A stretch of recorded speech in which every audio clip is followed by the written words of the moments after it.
he's going to miss us. I feel like he doesn't miss us. That's Kind of like you're not going to miss that buzzing ear sound once you get a master volume or an attenuator. Let's talk about them. yay.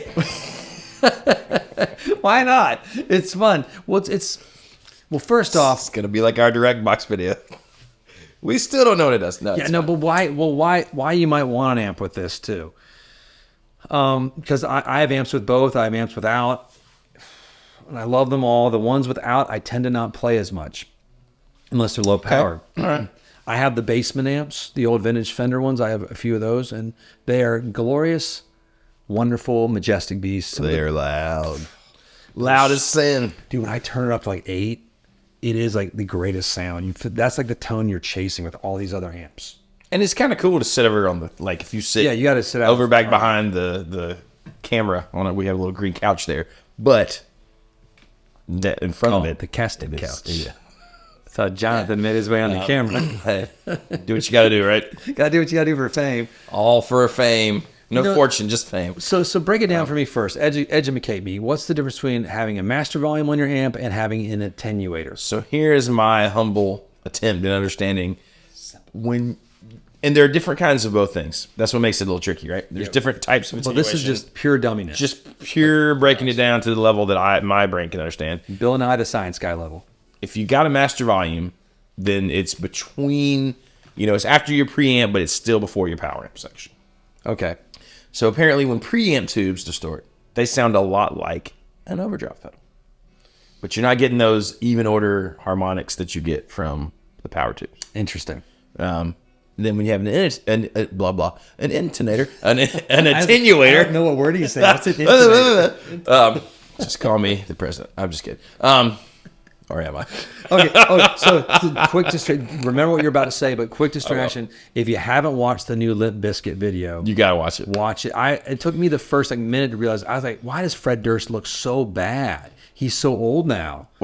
But it was all deep fake, and he was Putin, and it was just confusing. Derek sent it to me, and I didn't realize it was them who did it. I didn't know what was going on, and the song is really good. We too. played it in the live stream this morning. Oh God, yeah. You listened. I was watching teaching into that it. from off camera. Yeah. It's a great song. I think Limp Bizkit's great. It's a little weak, guilty pleasure of mine. He's from North Carolina. I know he's a North Carolina boy, and Fellow Carolinian. it was just hilarious video. You got Zelensky on the DJ. Anyway, what are you saying? Attenuator. Attenuators, that's the word. They're after both. They're after the preamp and the power amp. They're between the power amp and the speakers, right? Because you plug out of your head or out of your combo, plug into the attenuator, and then back to the cab or whatever. So, in theory, you're getting all the sort of harmonic stuff. You could have your preamp tubes and your power amp tubes working hard. So if I have a master volume amp, should I ride my master volume at 10 and then just ride the volume for like the most true sound? Well, there is something. If you really want to hear that in theory, in practice, not in theory, go watch the Andertons video where they first get magnetones, and they are playing the M80, the head, and they play it, and it sounds great with the master volume, like on 2 or 3. And then they crank up the master volume, and it really, really, really, really, really, really is sort of magical. It does something. But I mean, I think here's the thing, right? Here's what I have surmised from reading and then my own life experience. There's also speaker distortion, and there's also just something to the loudness. Because I have some, the only master volume amp I have is the M80, and it sounds amazing for a gig. There's a ton of gigs. Where do you ride that when you're playing a gig? Like 2 most That's of the what I time. thought. That's where I'm on the 2 run. And it sounds great. But there is something different when it's loud. So I don't care if you attenuate or if you use a master volume. And I've seen a lot of people's opinion. They say they'd actually rather have the master volume. I don't really know why. Just they like the sound of better. That's been my experience too, because I don't know that I've found an attenuator that I love yet. No, because I feel like once you get past 4.5, the amp's not getting any louder. It's just, No, it's it's just breaking getting up dirtier. differently. Yeah. And the tubes are reacting differently. Now, I have a car amp with an attenuator built into it, and I find myself not wanting to use the attenuator that much. Yeah. It does do something to the, it castrates the tone quite a bit to where I don't think it's like the true sound coming out. Right. Well, and apparently there's also a difference in attenuation and power scaling on amps. Yes. So I don't know if your car is power scaling or attenuating. I mean, it's the same thing in practically, right? It's still, no, it's a great attenuator because it puts it to like bedroom level, which like My family grew up next to a train track and lived above like hip hop shows, so they sleep through everything. So I don't need attenuators in my house. I'm good. I mean, I have played a few amps where like there's like a 1 watt, a 5 watt, and a 15 watt, and some of those I prefer the middles. Like it does, yeah, like because you can really push it hard. You can push it, you can like crank it, and it's let's say in that example, right? Let's say it was 5 watts and a 15 watts. 15 watts isn't that much louder, you know. I mean, it is, but there's something like saggier and gooier about the 5 watt setting usually. Well, even like let's say there's an amp behind us that's not normally there. There's a studio signature back there, I think. T-Rock. That's a 35 watt amp, and it's a powerful little amp.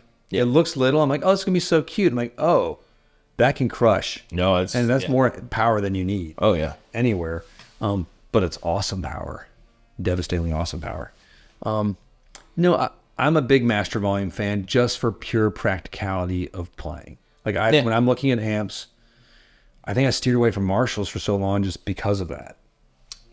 They're not applicable obviously in an apartment setting, in most practice room settings, and they're not applicable in almost all home settings. Because the Marshalls that I liked and sort of wanted that live in that Plexi world or JTM 45 world maybe they don't have master volumes unless you get them modded or something. You know? And our dear friend Larry, he's had some mods where he's put a master into it. And he's talking about taking them out. I'm like, no, leave the master. Leave the master. Yeah. I know, I get it. It's like it's more original if you got the master in there, but let's just keep it. So and it's killer. I mean, that's a cool amp. He let me borrow that amp, and I played it for a while in my house, and it's pretty awesome. No, I'm curious, like your thoughts on your experiences with the masters, the attenuators. Like the Iron Man attenuator is great. Everything in the car is great. I think Iron Man's were used with Tone Kings back in the day. Yeah. And then his new amp company, I don't know if he's putting attenuators in them, but apparently that amp company is amazing. I can't remember it top of my head, Bukes or something. I hear they're fantastic. I want to try one. Well, and apparently, like the aux box and stuff like that works even differently. Like it's like reamping attenuation kind of thing. Because I feel like the aux box. This is my stupid dinosaur brain working. I feel like it does like akin to what CDs did to analog, and the same as it digitizes it and somehow does some magical mathematic things. There it does. Yeah, you've been digitized. Now you've been like come out in this beautiful UA way, because UA is everything they does like those Instagram filters that makes your face so smooth. I've never actually used one of those myself. Yeah. What's funny you mentioned that, because I was working with a bunch of kids this morning, and they say that the kids say the darndest things. It was funny because for Spirit Day, one of the kids dressed up as me, and she's this beautiful like senior in high school, and she dressed up as me, and she looked just like me, which is scary, which is really weird. But like much younger, and one of the kids was like, oh no, she totally looks just like you. It was like, but like you that hasn't done meth for like 20 years. And I was like, I thought that was really actually sweet, because it makes me seem cooler than I am, and that you're just like the aging of my raging meth drug use. But I actually took it as a compliment. I was like, that's nice. So much energy. I love that. The kids just think, and God, somebody else said something funny about that too. Like I'll tell it in another video, I guess. I don't know. Just all the insults geared towards Baxter. Just remind me tomorrow. To the more like sort of the complimentary insults that I get, which I actually find them quite charming. I need therapy. That's true. He does. It's true point. Yeah, you can't really hurt my feelings. It's just I'm funny looking. I get it. It's okay. Let us hurt model material. You are model material. You're like I don't know. You're like a Viking redneck, which I love. Let us know your thoughts and your joy and your fun. I think you should click like and subscribe too, and hit the bell, and just enjoy the world out there. Enjoy your guitars. Enjoy your independent dealers that you can find out. Or if you're not near any, enjoy the Guitar Center. And if you know some of the guys there, say, hey, thanks for making this place still a living, beating heart of finding guitars and joy. Also a great place to try out non-master volume amps at full volume. That just makes me go right in there. Chug. Drop D always, though. All the way up. Turn that master volume. That band, Avenged Sevenfold. That's what you have to be playing. Throwing it old school for you little hardcore kids out there. It's like, I was born in 96. That's my jam. I was not, obviously. People do. They got, Yeah, have fun with it. Enjoy the volume. Some like it loud, like me, so I just turn it up. Turn it up. I had this constant. It's part of the soundtrack of my life. Tinnitus. It needs tinnitus.